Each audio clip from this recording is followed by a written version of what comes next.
এই তো কিছুদিন আগে ভিভো তাদের এক্স সিরিজে ফোন লঞ্চ করেছিল, ভিভো X200 আলট্রা।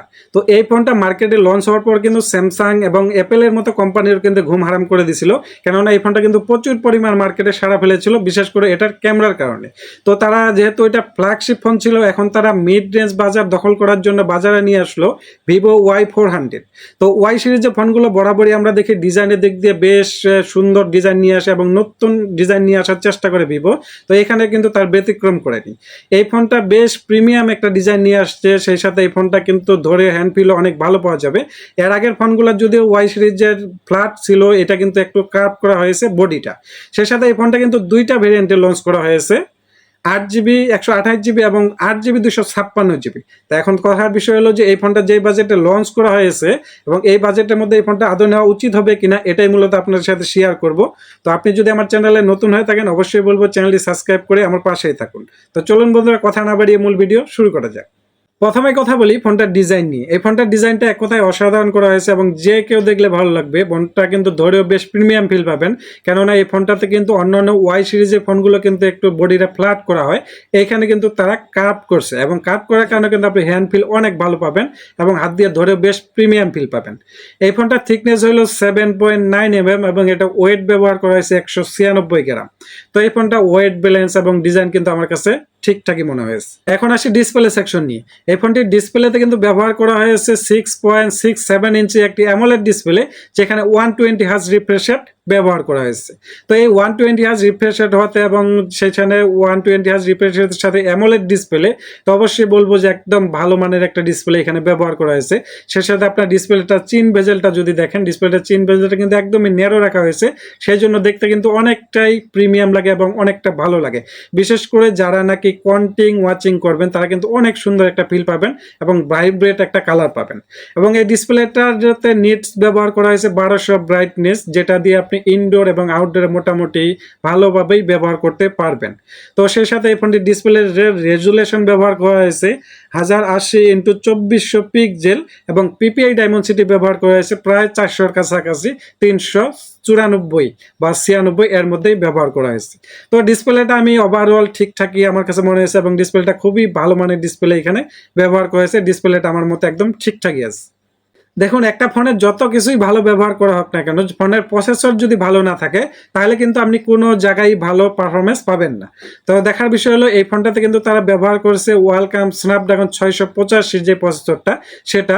তো আমরা কিন্তু বরাবরই দেখি যে এই প্রসেসরটা মিড রেঞ্জের ফোনের মধ্যেই ব্যবহার করে থাকে এবং এটা কিন্তু একটা 6 ন্যানোমিটার প্রসেসর।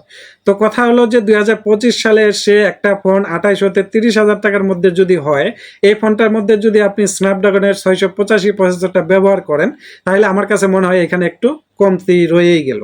কারণ এর চাইতে কম বাজেটের ফোনের মধ্যে কিন্তু অন্যান্য কোম্পানিগুলো এর চাইতে ভালো মানের প্রসেসর দিচ্ছে। তো আমার মনে হয় যে এখানে যদি এই ভিভো এই প্রসেসরটা না ব্যবহার করে এখানে যদি 695 প্রসেসরটা ব্যবহার করতে পারতো, তাহলে অনেকটাই বেটার হতো। যেমন কথা হলো যে স্ন্যাপড্রাগনের প্রসেসরই ব্যবহার করতে হবে এমন কোনো কথা নয়, এখানে কিন্তু মিডিয়াটেকেরও ভালো ভালো প্রসেসর আছে। এর চাইতে ভালো ভালো এর চাইতে কম দামি ফোনের মধ্যে ব্যবহার করতেছে, এটা কিন্তু তারা এখানে ব্যবহার করতে পারতো। তো এই জায়গায় আমার মনে হয় একটু কমতি রয়েই গেল ফোনটাতে। এই ফোনটা দিয়ে আপনি যদি যে স্ক্রলিং বলেন, তারপর গেমিং বলেন, এই জিনিসগুলো কিন্তু আপনি একদম হাই গ্রাফিক্সে খেলতে পারবেন না, এখানে কিন্তু একটু পিছিয়েই থাকবে। সেই সাথে এই ফোনটি সফটওয়্যার পাবো আমরা অ্যান্ড্রয়েড 15 এবং 15-এর সাথে এখানে কিন্তু ফান্টাস 15 তারা ব্যবহার করেছে। তো ফান্টাস নিয়ে কোনো ক্লেম নেই, একদম ফান্টাসটা আমার কাছে ঠিকঠাকই মনে হয়, কারণ ফান্টাস ওএস এর যে সফটওয়্যার এক্সপেরিমেন্ট, এটা আমরা সবাই জানি যে খুবই ভালো মানের দিয়ে থাকে।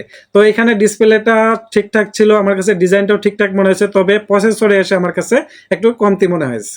আচ্ছা, এখন আসি ক্যামেরা সেকশন নিয়ে।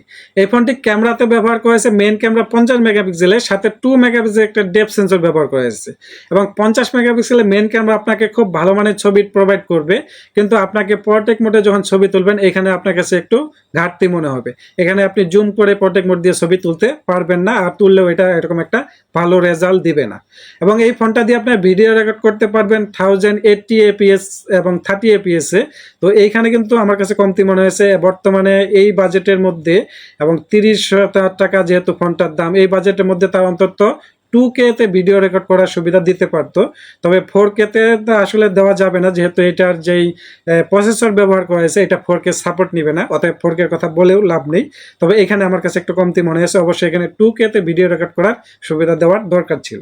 এবং এটাতে সেলফি ক্যামেরা পাচ্ছি আমরা 8 মেগাপিক্সেলে, এটা দিয়ে আপনি মোটামুটি সেলফির কাজ চালিয়ে যেতে পারবেন এবং এটা দিয়ে আপনারা এইভাবে ভিডিও রেকর্ড করতে পারবেন, যেটা দিয়ে আপনি প্রাইমারি ক্যামেরাতে পাচ্ছেন। তো ক্যামেরাটা ওভারঅল আমার কাছে ছবি কোয়ালিটি মোটামুটি ভালোই লেগেছে, তবে ভিডিও রেকর্ডটাতে অনেকটাই পিছিয়ে থাকবে ভিভো। ভাই ভিভো ভিডিও রেকর্ডে এবং প্রসেসরে কিপটামি করলেও ব্যাটারি সেকশনে গিয়ে কিন্তু একটুও কিপটামি করেনি, কেননা এখানে 6000 mAh এর একটা বিগ ব্যাটারি দেওয়া হয়েছে, সাথে দেওয়া হয়েছে এটাকে চার্জ করার জন্য 44 ওয়াটের একটি ফাস্ট চার্জার। তো যাই হোক, এই ফোনটা যা যা অফার করতেছে আমার কাছে কিছু কিছু দিক খারাপ লেগেছে এবং কিছু কিছু দিক ভালো লেগেছে। তো এই ফোনটা কিন্তু দুইটা ভেরিয়েন্টে লঞ্চ করা হয়েছে, এটা আমি আগেও বলেছি। দুইটা ভেরিয়েন্টের মধ্যে একটি হলো 8GB 128GB এবং অন্যটি হলো 8GB 256GB। 8GB 128GB ভেরিয়েন্টের দাম হইলো 28,000 টাকা এবং 8GB 256GB ভেরিয়েন্টের দাম হইলো 29,999 টাকা, অর্থাৎ 30,000 টাকা। তো এই বাজেটের মধ্যে আমি যে বিষয়গুলো দেখলাম যে আমার এই 2-3টা বিষয় ছাড়া বাকিগুলো ঠিকঠাকই মনে হয়েছে, তবে আমার মনে হয় ভিভো এইগুলো ব্যবহার করতে পারতো।